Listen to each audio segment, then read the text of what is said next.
Në kuadër të ciklit të emisioneve ku po flasim për rëndësinë e ruajtjes së shëndetit mendor,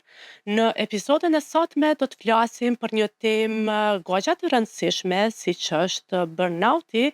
dhe stresi te gratë që punojnë dhe njëkohësisht kujdesen për familjet e tyre. Për të na ndihmuar që të kuptojmë më mirë këtë fenomen dhe se si ta parandalojmë këtë gjendje, në studio kam të ftuar psikologen klinike dhe specialisten e psikoterapisë gjithashtu, zonjën Antigona Qenaj Sejdio. Zonja Qenaj Sejdio, mirë se erdhët dhe faleminderit shumë që ndatë kohën të jeni mysafir në emisionin për një botë më të mirë. Mirë se u gjeta, faleminderit për ftesën, shumë kënaqësi që jeni me ju sot. Fillimisht, për dëgjuesit tanë, a mund ta shpjegoni termin pak se çfarë është burnout? Po, burnout është një shprehje që i referohemi në gjuhën angleze, por që ka kuptimin e djegjes apo shpenzimit të tepërt të energjisë psikologjike të personi, që nënkupton kur një person për një kohë të gjatë ka qenë i mbingarkuar me obligime të shumta, përgjegjësi të shumta dhe ka ka shtjerru gjithë energjinë e tij psikologjike, kjo gjendje i referohemi si burnout, domethënë kur personi është shpenzu, ka dhënë shumë prej vetës dhe nuk ka arrit që me i balancu ato energjitë gjatë jetës për shkak të obligimeve, streseve të shumta të cilat i ka kalu. Kryesisht pra është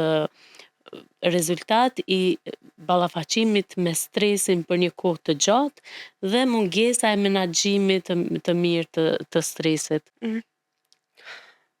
Sipas një studimi të vitit 2023, tek revista Frontiers in Psychology, thuhet se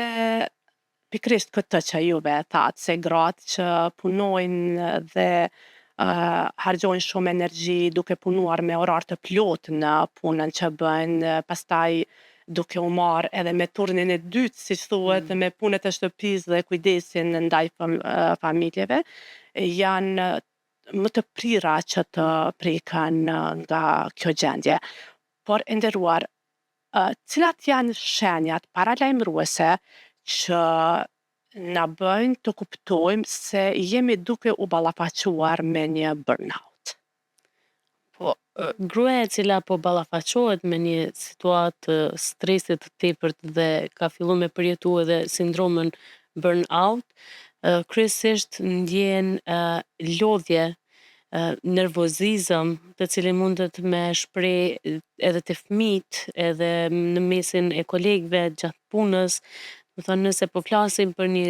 grua e cila po mban një punë e cila ka ato përgjegjësitë e veta dhe pas atij orarit të zgjatur ndoshta të punës me shumë obligime n'punë, kur kthehet në shtëpi ka obligimin e fëmijëve, ka obligimin e bukës, ushqimin për familjen, dreka, darka, cilat ajo duhet patjetër me i planifiku edhe me qenë me i bo ato, pastrimin e shtëpisë, domethënë punë të cilat ndonjëherë nënvlerësohen, por që marrin energji tepër të madhe edhe fizike dhe psikologjike edhe që shpenzojnë energjitë e gruas në këtë rast dhe si pasojë gruaja nuk gjen kohë për veten, për momente relaksi për veten, ndoshta edhe ato rutinat ditore ka vështirë me ja dal me i kry për veten e saj, qoftë me bo një dush, ajo e gjen veten që është e bo dushin shumë shpejt për me kry punë se e presin shumë punë të tjera ose nuk ka kohë për momente me pa një film, momente kulturore ose me lexu një libër, thjesht nuk gjen kohë për veten e saj, sepse gjithçka që ka të bëjë me nevojat e saj personale bjen në plan të dytë për shkak se ka obligime të tjera për familjen dhe për punën. Kjo pastaj bën që ajo të ndjej atë lodhjen, të shfaq përmes nervozizmit, ankthit, vështirësive në frymëmarrje, rrahje të shpeshta të zemrës, sepse trupi po reagon, po tregon përmes simptomave që bateria është harxhu dhe duhet me u rimbush, do thënë kanë fillu energjitë e saj me ushtjerë dhe duhet t'i kushtoj vëmendje vetës së saj. Kryesisht persona të tillë fillojnë me ndje veten që diçka s'po shkon, nuk jam mirë, fillojnë edhe problemet me gjumin, ka edhe ndonjëherë simptoma që na i quajmë psikosomatike të tipit dhimbje muskulare, qafës, të shpinës ose të lukthit që janë disa prej simptomave, djersitje ose marramendje, ndjenjë mendime negative, rrëmje e motivit dhe vullnetit për jetë, ndjen sikur s'jam të bo kurgjë për veten edhe jeta s'ka kuptim. Humbin atë sensin e qëllimeve të jetës, nuk din ma për çka janë tu uqu mëngjes dhe bën një farë roboti i aktiviteteve të cilat duhen me i kry, pa ndje, pa i shiju momentet, pa i shiju ato gjana cilat janë tu i bo. Qoftë edhe rritjen e fëmijëve cilën duhet me shiju, po stresi nëpër cilin kalojnë, bën që ajo mos me ndje qatë shijen e gjithçkafit që është tu jetu. Prap po i referohem disa studimeve ndërkombëtare që thonë se 60 deri në 70% e grave, domethënë ballafaqohen me këtë gjendje të themi psikologjike. E nderuar, a ka raste kur edhe burrat ballafaqohen me një burnout apo me një djegje shtërim emocional? Patjetër që po, burnout edhe stresi nuk kursejnë burrat dhe gratë, të gjithë gjinit munden me u prek, por në kulturën tonë fatkeqësisht edhe pse ka pas lëvizje pozitive, burrat janë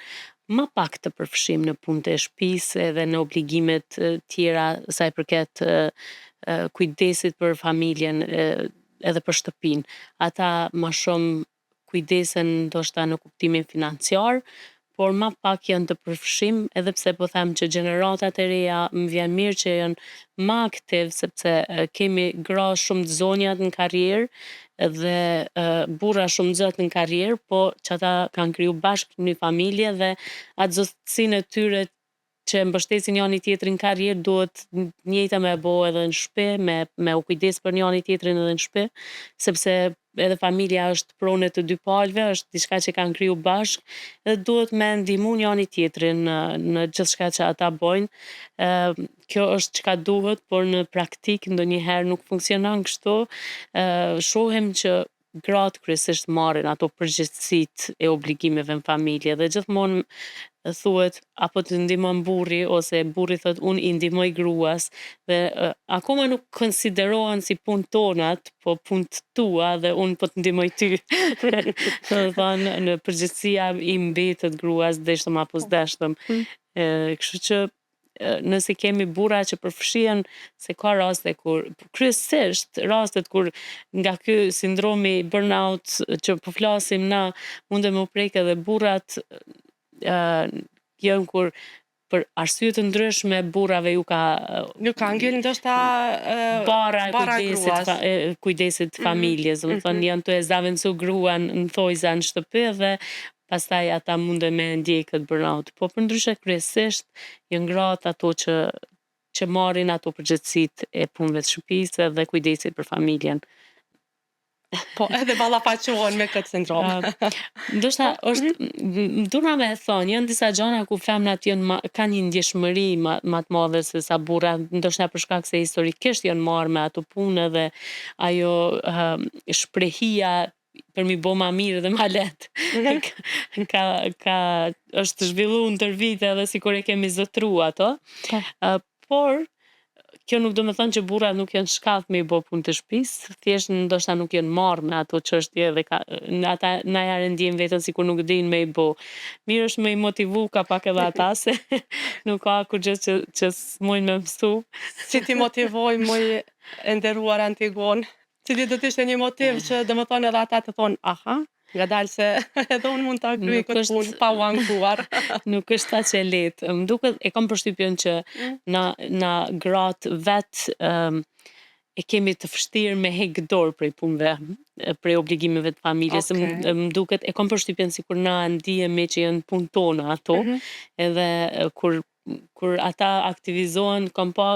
kam bisedu shpesh me gratë për këtë temë, e kanë thonë, më kap siklet kur ai qohet me bo drekën. Më duket sikur ai s'duhet me bo, duhet unë mu qohe me ndihmu, ose kur ai e ka fshisen, ose kur ai është tu e kuros, domethënë sikur e ndjejmë që është tu i bë punën tona dhe Një edhe që pjesë kjo të duhet me faj fillu që nga e na. mbajnë edhe vetë gratë. Pa dashur ashtu me e quajt pjesë të fajit, për me zbut pak, po mund me thonë edhe një pjesë e fajit. Mhm. Do të thonë, është në një farë mënyrë e faji jonë që nuk i kemi dhënë shumë hapësirë Mhm. atyre. Madje një burra që thonë nuk më lën gruaja me kuros. Për shembull, unë jo mësoj, kam ndihmu nanës, Mhm. po tash gruaja nuk më lën, ajo do mi bo vetë punë të shtëpisë, edhe në farë mënyrë këtu po tregojmë të padrejtë dhe ata. Patjetër, sepse nëse do t'ishin ndarë rolet me fillim, atëherë edhe burrat nuk janë edhe bashkë shumë të këqij, por Okej, na duhet me i motivu Se pak edhe mbi që tha se komunikimi i shëndetshëm është ai çelësi ndoshta kur na shkojmë në shtëpi dhe tregojmë si po ndihem se e pash një studim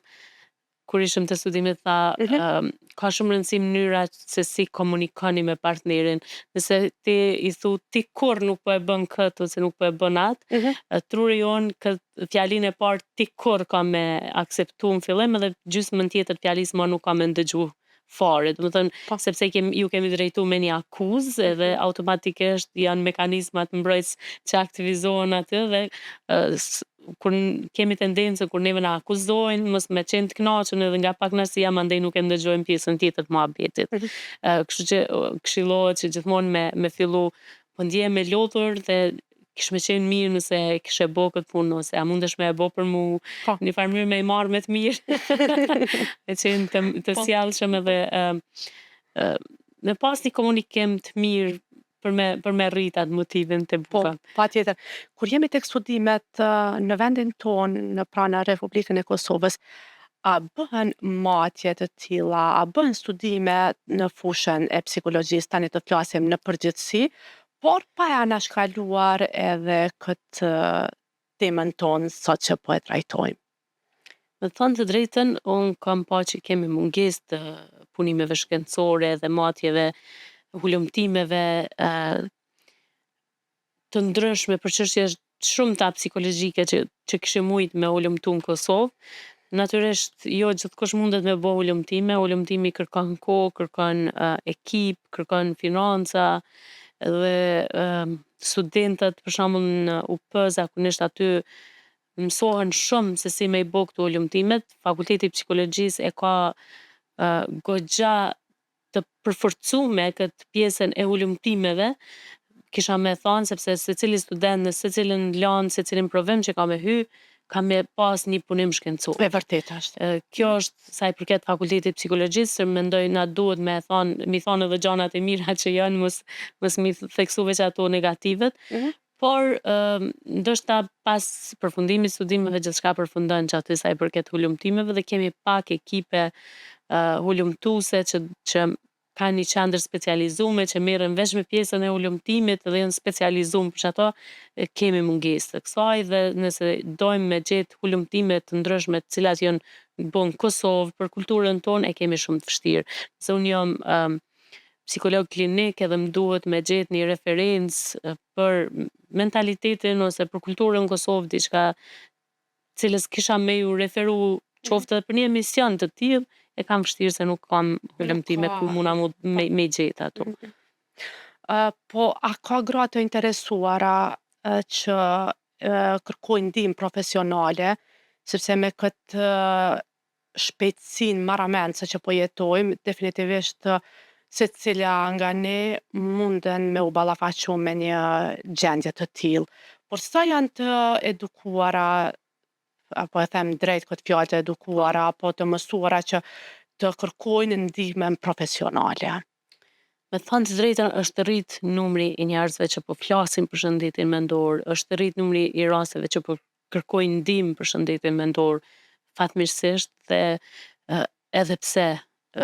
kjo nuk duhet me na knaq në kuptimin tash me thonë kemi bo shumë edhe është mirë gjithçka, unë e di e kam parasysh që vazhdon me qenë i stigmatizum problemet e shëndetit mendor. Vazhdojnë njerëzit me pas të vështirë me i tregu dikujt që shkon te psikologu ose që thjesht me i thonë nuk jam mirë, vazhdoj me pas frikë pe problemeve shëndetit mendor sepse shoh që shumica e problemeve vijnë për shkak frikës që na e kemi edhe e rrit ankthin me këtë rast ndaj problemeve shëndetit mendor. Kemi një reagim për shembull nëse një fëmijë ka frikë, thjesht e shoh që prindi jon panik pse po friksohet fëmia jem. Na duhet me rrit hala ma shumë vetdijen sa i përket edhe vetë njohjes së emocioneve tona, botës tonë shpirtërore, ndoshta kemi nevojë me e njoft më shumë, por mendoj që nëse krahasojmë me vite më herët, ka shumë njerëz që sot trokasin në dyert e psikologëve dhe ka shumë psikologë që po ofrojnë shërbime dhe ka pas mendoj një lëvizje të mirë në atë aspektin e kërkimit të ndihmës. A kërkojnë gratë ndihmë vetëm për një burnout si pasojë e mbingarkesës punë, familje dhe mungesës së krijimit një balance? Ndoshta direkt për këto nuk vinë, është rrallë, po vinë për shkak të simptomave që ato i kanë pas. Ndoshta vinë me trajtu ankthin, po ndihem nakt, kam përjetu një sënd panikut dhe mandej gjatë seancave shohim që deri te ajo gjendja e ankthit ka ardhur si rezultat i këtij burnout, sepse për shembull gruaja ka qenë super e ngarkume me pozita shpesh menaxheriale në pozicione të caktume të punës saj dhe e pamundur me përcjell edhe pjesën e familjes dhe obligime familjare. e, Kjo ka sjell pastaj te ky burnout dhe këto simptoma që ai ka ndjej për cilat ka ardhur me kërku ndihmë. A si mund të menaxhohet kjo gjendje? A ka ndonjë teknikë që e rekomandoni? Patjetër, kur po flasim për reagime emergjente, se na jemi të prirur me kërku ndihmë veç në situata emergjente, është gjithmonë pak ma e vështirë sepse ajo gjendje ka ardhur deri aty si rezultati i një periudhe, ndoshta disa mujore, mos i them nganjëherë edhe me vite. Dhe njerëzit ndonjëherë kërkojnë asnjë zgjidhje të shpejta, ama një teknikë të bëj që tash edhe te i kaloj. Fakt është shumë ma shumë se sa një teknikë, gjithmonë teknika ma e mirë është aplikimi i teknikës së frymëmarrjes. Nëse na arrijmë me marr frymë disa herë gjatë ditës, me bo teknika të frymëmarrjes së thellë, ku marrim frymë thellë përmes hundës edhe lirojmë ka goja, kjo na vendos kontakt me veten tona, krijon një gjendje qetësie qoftë edhe momentale. Por përtej kësaj ti ka të merr frymë disa herë gjatë ditës nëse agjenda është e super ngarkuar dhe obligimet, kërkesat për ty janë të shumta edhe përtej ndonjëherë kapaciteteve njerëzore, cilat e i ki si person. Kështu që na duhet me bisedu me personin, me pa çysh është agjenda, ndonjëherë bojmë edhe një planifikim ditor të ditës, çka bën, sa ora zgjohet, çysh e nis ditën edhe deri kur shkon me fjetë, sa ora shkon me fjetë dhe shohim ku mundem me kriju ato balanca, çka mundet personi me eliminu prej jetës, prej agjendës totalisht, çka janë ato gjana që ai mundet me kërku ndihmë, për shembull nëse po flasim për gratë, çka kish me mbështet partneri, ndonjëherë partnert janë të gatshëm me të vërtetë me suportu, po për X arsye thjesht nuk është kërku ndihma ose nuk është ofru, kështu që gjithmonë ka forca të cilat mundemi me i përdor, mbështetje të cilat mundem me përdor, përveç për i rastit. Por një menaxhim i mirë i kohës edhe krijimi i balancave ku personi kish me pas një orar caktum për punën, një orar caktum për familjen dhe çka është tepër e rëndësishme, një kohë për veten. Qoftë ajo edhe 30 minuta n'ditë, ku personi kish me bo diçka veç për veten e vet, ku kish me u shkput prej çdo obligimi tjetër të punës ose të familjes, kish me ndihmu shumë. Imagjino nëse 30 minuta çdo ditë, 7 ditë n'javë, ka 30 minuta, ajo goxha do minuta të mirë ku personi kish me bo diçka për veten e vet. Kjo kish me suportu shumë menaxhimin e stresit edhe kish me mbush atë baterinë që ka fillu mu shpenzu edhe me na çu n'burnout. Kish me ndihmu goxha shumë. Kur shumë, po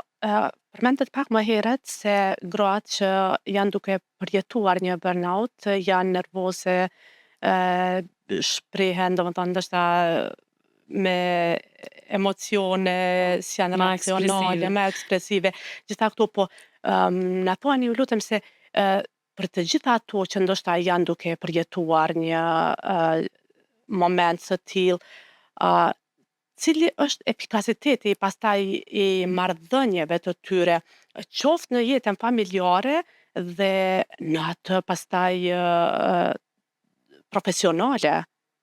Fakt bjen efikasiteti. Një prej simptomave të burnoutit është kur fillon që mos me qenë produktiv, puna që kryhet nuk kryhet mjaftueshëm mirë sepse personi fillon mos me qenë i koncentruar mjaftueshëm, ka shpërndarje të vëmendjes, pastaj mundet me u shfaq harresa si një prej simptomave dhe thjesht ka ik një takim për shkak se ke harru, një takim i punës ose një obligim që ke pas me kry n'punë është harru me u kry, munden me marr kritika, gjithashtu edhe n'shtëpi situata mundet me dal prej kontrollit, munden me u grumbullu punë të pakryme, ose thjesht edhe këtu mundet për shembull një obligim mos me u përfundu që ka qenë i rëndësishëm, sa i përket fëmijëve për shembull një termin me shkollën ose ku diun punë cilat është dashur me u kry dhe thjesht nuk jemi më efikas ose si kryjm mirë ose i harrojmë krejt, dhe këtu pastaj komplikohet situata dhe kjo e rrit akoma ma shumë gjendjen e stresit, për shkak se veç jemi në një gjendje stresit, nivel t'rritun t'stresit dhe situata është bo akoma ma kaotike, ky kaosi ka me rrit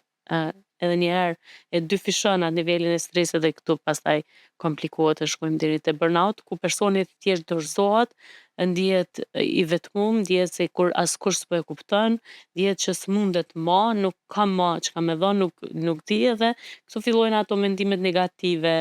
unë s'jam i mjaftueshëm,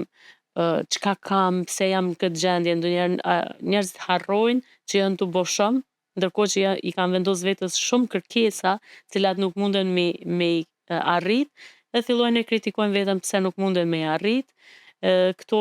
vetkritika pastaj çojnë në mendime negative dhe kështu fillojnë ato simptomat tani edhe të depresionit, ku bjen motivi, njerëzit mendojnë zgjidhje jo t'shëndetshme, për shembull thotë unë nuk mundem ma kështu me funksionu, ma mirë me i dha n'fund, ose mendime të cilat kishin me qenë vetlënduese për individin, ose ndonjëherë marrin vendime të tipit po divorcohem, nuk muj me duru kët partnerin, fillon konflikti me partnerin, fajsohet tjetri ose bëhet situata agresive n'familje, ku fillojnë zënkat edhe problemet dhe kërkon si shpëtim, kërkon divorcin, thjesht për shkak se s'ka arrit me menaxhu stresin në fakt. Si mund t'i këshillojmë pra të gjitha ato çifte që t'i balancojnë rolet pa e humbur veten, në këtë rast pa e humbur veten edhe burrat edhe gratë. Unë e kuptoj që shpesh me jetu n'Kosovë është stres, sepse edhe në aspektin ekonomik është e vështirë sot, për shembull një nan që ka vendosë me bo 1, 2, 3 fëmijë, dhe ka një karrierë cilën e ka kry një shkollim me përkushtim, e ka një punë të cilën don me e mbajt, është goxha e vështirë me i balancu këto të dyja, ndoshta ajo punë nuk mjafton rroga me i pagu as kopshtin për 2-3 fëmijë cilët ajo mundet me i pas dhe ngarkesa cilën nanat e kanë sot është e jashtëzakonshme, i vjen që është tu punu për kopshtin, sepse nuk i mbetet asaj ma prej rrogës, nuk i mbetet asgjë qoftë edhe për nevojat personale dhe është goxha e vështirë me kriju këto balanca, ndonjëherë thotë se di a ja vlen me shku n'punë, se përveç që po e mbi ngarkoj veten me punë nuk jom tu pas naj përfitim tjetër, po ndërkohë që ajo ka nevojë me ndje veten ngjallë, me ndje aktive n'jetën profesionale dhe me u vlerësu për atë çka ajo ka kry shkollë n'funditës, ka investu n'veten e saj. Por si duket pjesa bara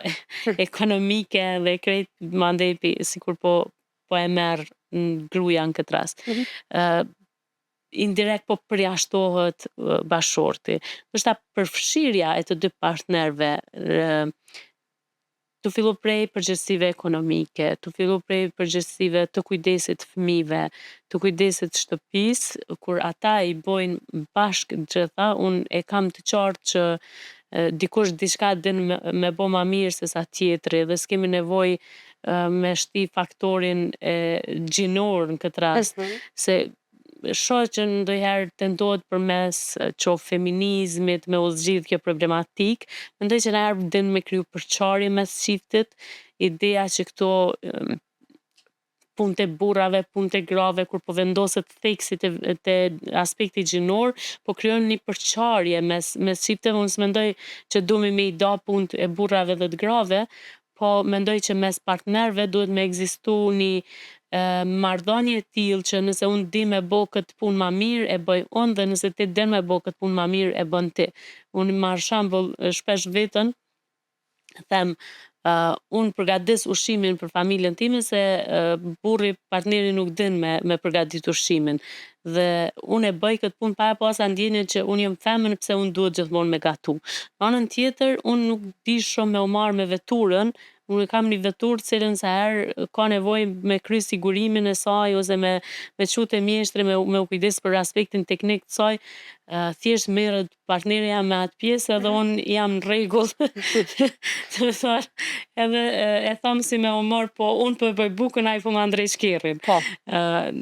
Pa hy ma thell, a është punë për burra, kjo është punë për gra. Thjesht si një punë që unë s'di me bo, e ai din, edhe si një punë që unë di me bo, e ai nuk din. Po. Vetëm kaq, pa hy ma thell në feminizëm, në dallime gjinore e tjere, se s'po du me kriju përçarje. Najherë veç ideja që kjo është punë për burra ose për gra, pse ti po thu ashtu, pse ti s'po thu kështu, po krijon një farë konflikte mes çifteve. Kështu ai ti lajm mana shkëqatu dhe funksionojmë si njerëz normal. Gjithsesi. Ta mbështesim njëri tjetrin. Gjithsesi. Kujdesi për shëndetin mendor, gjithsesi nuk është luks, por është një domosdoshmëri. E nderuar Antigone, unë po të falenderoj shumë për kohën, po të falenderoj për këshillat, udhëzimet, që dhat për dëgjuesit e emisionit për një botë më të mirë. Ishte shumë kënaqësi, shpresoj që kemi ndihmu diçka në vetëdijsim për këtë temë, e di që ndoshta minutat janë pak në herë se është temë që e prek përditshmërinë e grave,